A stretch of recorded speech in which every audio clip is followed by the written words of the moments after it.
What's up, Taiwan? I'm Laurel Stewart with the news from here in Taiwan and around the world. Taiwan is hosting the 2025 Indo-Pacific Security Dialogue at this year's Kegalan Forum. The event features officials, scholars and experts from over 10 countries, including former British Prime Minister Boris Johnson. Taiwan President Lai Ching-te gave the opening remarks, focusing on national resilience. This July, we introduced National Solidarity Month. This combines our yearly Hanguang military exercises with new urban resilience drills. The initiative expanded civil participation, and through military-civilian cooperation, helped verify the resilience of government agencies and people throughout the nation to address extreme situations. Both Lai and Johnson spoke on China's growing military pressure on Taiwan and the Indo-Pacific region. Johnson emphasised the UK's stance on standing with Taiwan against authoritarianism. As China intensifies its pressure on Taiwan, I hope that we all, the West, America, the UK, all Europeans, will have the courage not to tiptoe away, not to be cowed by our desire to be deferential to Beijing, but to stand with Taiwan and to deepen our economic partnership. The Kegalan Forum is an annual event hosted by Taiwan's government to address regional security issues. Several US lawmakers have asked the Trump administration to allow Taiwan President Lai Ching-te to transit through the US. 3 House Democrats made the request in a letter to US Secretary of State Marco Rubio. They say the reported decision by the Trump administration to block Lai's stopovers sends a dangerous signal to Beijing. The Financial Times reported last week that the US denied Lai permission to transit through New York after China raised objections. In light of these potential changes in Washington's policy on Taiwan stopovers in the US, our reporter Cadence Caranta spoke with Alex Gray, former Chief of Staff of the US National Security Council during Trump's first term. I want to zoom in on one issue that's gotten a lot of attention lately, which is a trip that Taiwan President Lai Ching-te was reportedly supposed to take to visit Latin American allies with reportedly stopovers in the US along the way. Last week, many international media outlets reported that that trip was called off after the US denied Lai the ability to stop over in New York on the way there over objections from China. Based on your experience working in the White House, I'm wondering how likely this is that happened and what your thoughts are on this apparent decision. Yeah, well, look, we should look, one, historically, that President Trump did more than any American president to strengthen the high-level exchanges between the U.S. and Taiwan. What I would say is, a lot of this is reporting, anonymous reporting that's playing out in the media. It's a gift to the Chinese Communist Party to have this type of he said, she said speculation. We don't know the details. I would encourage my Taiwanese friends not to focus unduly on reported trip cancellations and these types of details. We play right into the hands of the CCP when we overly analyze these things, and we allow them to use this as propaganda to try and divide the United States from Taiwan.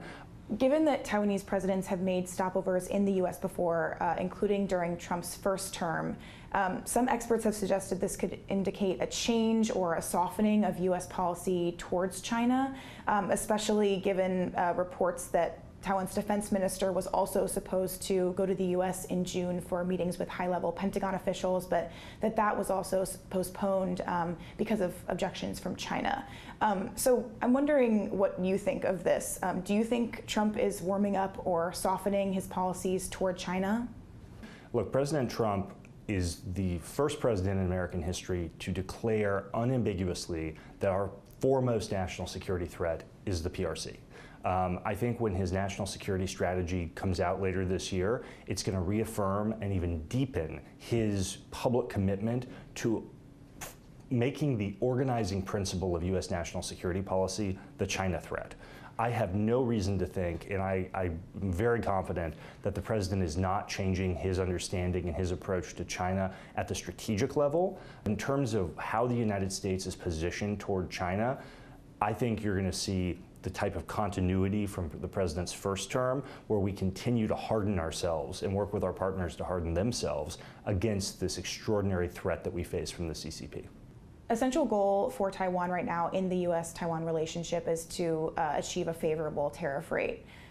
Having worked with Trump and in the Trump administration, I'm wondering, what do you think it will take for Taiwan to make a reasonable deal with Trump on tariffs? And do you expect that the deal will require large amounts of investment from Taiwan or other compromises? One, investment's important, and we've seen Korea, Japan commit to make substantial investments, and I do think the president wants to use these negotiations partially to get that type of investment in the United States. But there's a more, I think from the Taiwanese perspective, there's a truth here that may not be comfortable, but we need to acknowledge it, which is the president has a fundamentally different view of the world trading system than has prevailed for a long time. I think that this is less about specific things Taiwan can do than the fact that the American people want to reindustrialize. We want a higher tariff in order to promote reindustrialization in the United States. Yes, the president uses these negotiations as leverage and bargaining, but up to a certain point. I think my main point here is that the president at a certain level is going to stop negotiating, and there's going to be a very high tariff, and that's going to stay for a long time. And so That was Alex Gray, former Chief of Staff of the U.S. National Security Council. Each year during Taiwan's annual Hangguang exercises, the military shows off the weapons it would use in the event of a Chinese invasion. Many of those come from the United States, but as Leslie Liao reports, the US is behind on its weapons deliveries, which could spell trouble for Taiwan's defense. Taiwan is upping its arsenal, part of efforts to defend itself from a potential invasion by China. One big piece of the country's defense strategy is buying advanced weapons from the US, like these M1A2 Abrams tanks, whose firepower was recently showcased in northern Taiwan. But those tanks are an outlier in arms purchased from the US. That's because there is a backlog of around $20 billion in other weapons that Taiwan has ordered but is still waiting to get. This backlog includes a $100 million discrepancy revealed in a report on Taiwan's 2024 general budget of undelivered weapons it has already paid for. It's causing a headache for Taiwan, not just financially, but also militarily. 如何让整个部队能够达到完全备战的状态，这就必须要尽早获得，这样子国军才能够按照既定的任务规划去执行。 Taiwan's defense ministry says that it's asked the U.S. to return roughly $90 million and urged defense officials there to speed up deliveries. It's not so much a matter of money as it is strengthening Taiwan's defense capabilities to deter an attack from China. 比如说，陆军的海马式多管火箭啊，或是说空军的 F-16V 交机，或是说反舰飞弹因为这些武器系统的打击力能够够得到对方那这部分的装备呢，我们很可能要请美方先行交易。The U.S. has other international defense obligations beyond Taiwan, and it prioritizes its own defense over that of others. So, if delivery delays persist, Taiwan's military may have to start thinking about looking elsewhere for its weapons needs. Scott Huang and Leslie Liao for TaiwanPlus.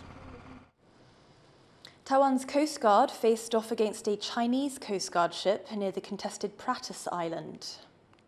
呼叫中国海警船3102尽速离开我方水域，否则我船将依法采取必要行动。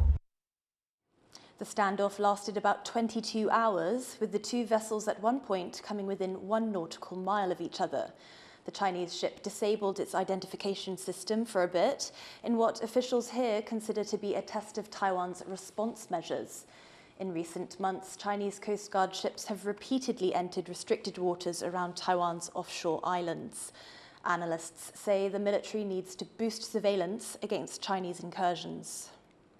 因为我们现在陆战队，它目前的角色比较都是在本岛进行这样做。那未来是不是说仍然要让它保留或恢复这样子的一个海上的这样子一个突击的能力？ Pratas Island, also known as Dongsha Island, is claimed by both Taiwan and China, but is administered by Taiwan. The Netherlands has pledged nearly $580 million to buy American weapons for Ukraine. It's the first NATO member to do so under a new weapons financing plan. Dutch Defence Minister Ruben Brekelmans made the announcement in a social media post, saying the package would include parts and missiles for US Patriot defence systems. Ukrainian President Volodymyr Zelensky welcomed the decision. The Netherlands' purchase would be made through the NATO Prioritised Ukraine Requirements List, or PEARL initiative, and the US ambassador to the bloc says more like it are coming. The Dutch are just the first of many. You're going to see a series of announcements in the coming weeks. You know, when we announced this facility that allowed our NATO allies to buy U.S. equipment and provide that to Ukraine for their defense, you know, we had a lot of our allies raise their hand and line up. A lot of them are coming together in groups to pool their money and their resources together. PEARL was launched after US President Donald Trump said last month that the US would supply weapons to Ukraine and that they'd be paid for by European allies.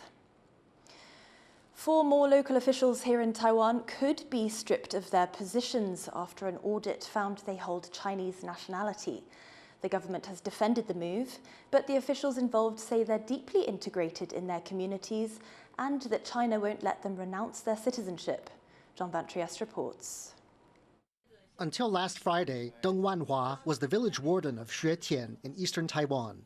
But she's one of 5 local officials removed or set for removal after an audit found they hold Chinese citizenship. Deng is angry and plans to appeal. She's been in Taiwan nearly 30 years, setting down roots and lately caring for her terminally ill Taiwanese husband. And she says there's no way to renounce her Chinese nationality, even if she tried. China claims Taiwan and doesn't recognize a Taiwanese citizenship. 因为你一旦开了，就表示你承认台湾是独立的了。谁会给你开这个东西啊？如果他今天我这个搞成了，就表示陆配以后都不能参政了。It's a frustration a fellow China-born local official in Taipei shares. 我们已经努力过了，我今年2月要去办，大陆不给办啊！你现在就是硬性的要叫我们去注销国籍，那我们就是有通天的本领也办不下来。But the Interior Ministry says it's a matter of ensuring loyalty to the country and preventing conflicts of interest. Most of the cities where these officials have posts are still coming up with an action plan. 有关里长国籍疑案，现能由松山区公所查民众，但对于查询国籍有其困难。 会依个案情形研议处理方式。市府已经启动相关调查程序，其中里长减负放弃国籍的文件上有一些认定疑义，已函请内政部厘清中。 But another local official involved, this one from Taoyuan, says they've all earned their positions legitimately. 我们当初来，我们是以两岸人民关系条例那我们也是正常的选举。我除了等待还是等待，目前谢谢大家的关心。 And so, as local governments decide what to do, a controversy getting at the heart of citizenship and what it means to be Taiwanese continues to unfold. Hank Xu and John Van Trieste for TaiwanPlus. Thank you for watching What's Up Taiwan. You can visit the TaiwanPlus website or follow our social media for more stories from Taiwan and around the world. Finally, let's end with jewelry designer Amy Wang. She's just been crowned Queen of Miss Taiwanese American 2025. I'm Laurel Stewart. Take care and see you next time.